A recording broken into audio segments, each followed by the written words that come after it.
Good morning, everybody. First, introduce myself. I am Dr. Mrs. Suvarna Prashant Patil, MSc, MPhil, PhD in Statistics. I am working as an assistant professor in Department of Statistics from Sadguru Gadge Maharaj College, Karad, Maharashtra. Today we will discuss statistical inference part first. In that first topic, we discuss with point estimation. In BSc second year course, you have learned some distributions. There are some, all of you known, some discrete distributions, also some continuous distributions. In discrete distributions, we have seen some distributions just like discrete uniform distribution, Poisson distribution, Bernoulli, binomial, hypergeometric and geometric distributions. Also in continuous distribution, we have seen continuous uniform distribution, exponential distribution, chi-square distribution, very important, our normal distribution, TF distributions. We have seen in all these distributions there is some constants in that function, and that constant is known as a parameter. So this is our first part as notations of a parameter. For example, let a discrete random variable x follows Poisson distribution with a parameter lambda. Then probability mass function of this Poisson distribution is e raised to minus lambda, lambda raised to x divided by x factorial. This random variable x contains countably infinite number of elements. For example, number of accidents on Mumbai-Pune highway and so on. We have seen this Poisson distribution. Here random variable x is discrete random variable, and here constant is lambda, which is greater than 0. In this distribution, here lambda is constant, and this constant lambda is known as a parameter of this distribution. So this is some example of discrete distribution. Also we have seen normal distribution with a parameter mu sigma square. This is our continuous distribution. Here a range of x is minus infinity to infinity, and PDF of x becomes 1 upon root 2 pi sigma e raised to minus x minus mu bracket square divided by 2 sigma square. Here a range of x lies between minus infinity to infinity. So this is our continuous distribution.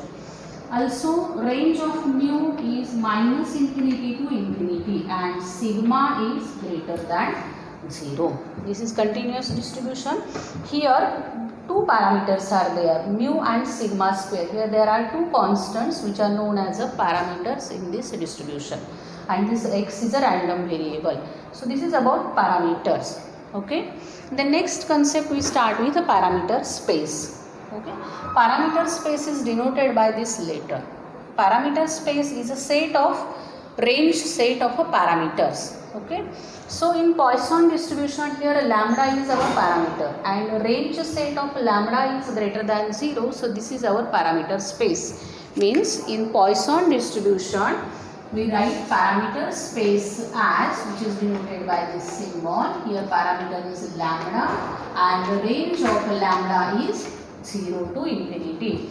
So in Poisson distribution, lambda is a parameter, x is a random variable, discrete random variable, and the range set of this parameter is known as a parameter space, and in Poisson distribution, parameter space is lambda greater than 0. Similarly, we take one example of continuous distribution. Here we have seen mu and sigma square are parameters. So parameter space in normal distribution becomes parameter space which is denoted by script h, this symbol, and here there are two parameters, mu and sigma square. So range of mu is minus infinity to infinity, and sigma greater than 0, and this set is known as a parameter space for normal distribution. This is for Poisson distribution. Now our problem is that point estimation, or general problem of estimation is that we have to find out value of these parameters in distribution. Suppose we have population from Poisson distribution. Okay, we have x1, x2, xn observations are taken from population, and distribution of that population is a Poisson, but Here constant unknown value is our parameter lambda. General problem of estimation in estimation theory is that we have to estimate this value of lambda. Okay, this lambda means this parameter is unknown. We have to estimate this parameter. So this problem is known as a estimation of a parameter or point estimation. Okay, we replace this parameter. How to replace this parameter? We have to take value of a parameter in such a way that that parameter represents whole population. In Poisson distribution, here parameter lambda is mean of that population, mean of that distribution, and we don't know, or parameter lambda is unknown. In that case, we have to estimate value of a parameter lambda. Then how to estimate this parameter lambda? Okay, that problem is known as a problem of estimation or general problem of estimation. Okay, for that purpose we define here one statistic P of x1, x2, xn, which depends on your population. That statistic contains with random sample x1, x2, xn. All of you know, in last year or in previous years you have seen definition of statistic. What is mean by statistic? Statistic means a quantity calculated from data, or from population we have calculated some quantity. That quantity is known as a statistic. There is difference between statistic and statistics. Okay, statistic means quantity calculated from data, which is known as a statistic. For example, here we take statistic in such a way that P of x1, x2, xn is equal to x bar, means summation xi divided by n. And statistics, if we join S, that statistic word, then definition of statistics is that data collection, presentation, analysis and interpretation. That is wide meaning. We have only chosen that statistic. Means our main problem of estimation is that we have to replace this population parameter lambda by any statistic, and that estimation of problem is known as a estimation theory. Okay, here we define such a statistic whose value can be replaced by this population parameter lambda. For example, here we denote lambda hat is equal to summation xi divided by n, which is equal to x bar. Means instead of using lambda, here we use a statistic which is known as a x bar. Okay, instead of using lambda, because lambda is unknown, we don't know value of lambda. Instead of using lambda, we have to use x bar. X bar is calculated from sample. From population we take a sample. For that sample we find out sample mean, and that sample mean is replaced by this population mean lambda. Since lambda is unknown, we replace this x bar in this PMF by lambda. Lambda is, instead of using lambda, we have used here lambda hat. Here lambda hat is equal to x bar. X bar is calculated from sample. Okay, x bar is calculated from sample, so that this PMF is known. So this estimation theory is known as a point estimation. Here this sample statistic contains only single number, whatever it may be, 2.5, 3, 3.5. Only we have take here means only single number. So that single number is known as a point estimate. Okay, this is point estimator and these are point estimate. Instead of using a point estimator, here also we use interval estimation theory. First we see difference between estimator and estimates. Then what is mean by estimator and estimates? First we discuss difference between estimator and value of this estimator is known as a estimate. Then what is mean by estimator? Estimator means any statistic which is denoted by T of x1, x2, xn, which is taken from sample.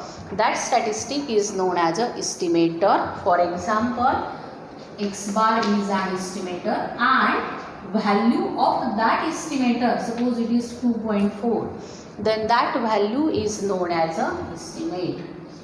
This is the difference between estimator and estimate. Here this statistic is calculated from sample, which is a function taken from sample. That function is known as a estimator, and value of that estimator is known as a estimate. Here only one value becomes, since x bar is equal to only one value we have taken. So that value is only 1 point. So that point is known as a point estimate. Okay. So this is your point estimator and this is point estimate.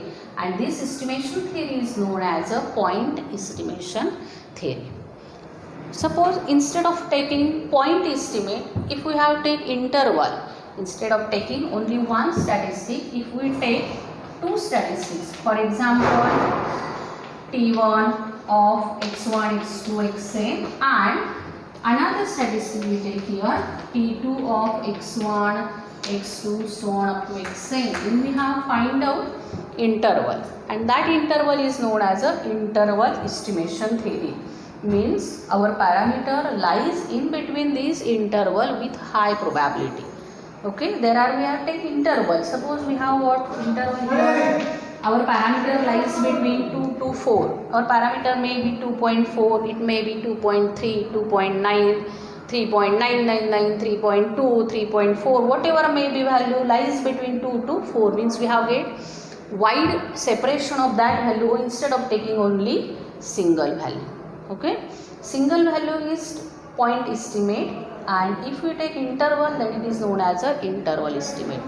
This is known as a point estimation, this is known as a interval estimation. Okay. Then next problem arises that which is the best estimator to replace our population parameter. We have to find out estimator in such a way that it satisfies following properties. Our main target is that how to find out this estimator. Our main target is that we have to find out these estimators. We have several estimators. We have not find out estimates. This is not our target. These are point estimate. We have to find out estimators. We have several estimators. Then which is the best estimator? That is main problem. Means we have some properties. If that estimator satisfies all these properties, or maybe any one property, then we say that that is the best estimator, not estimate. We have find out so many estimates, but our target is that we have to find out best estimator. Okay.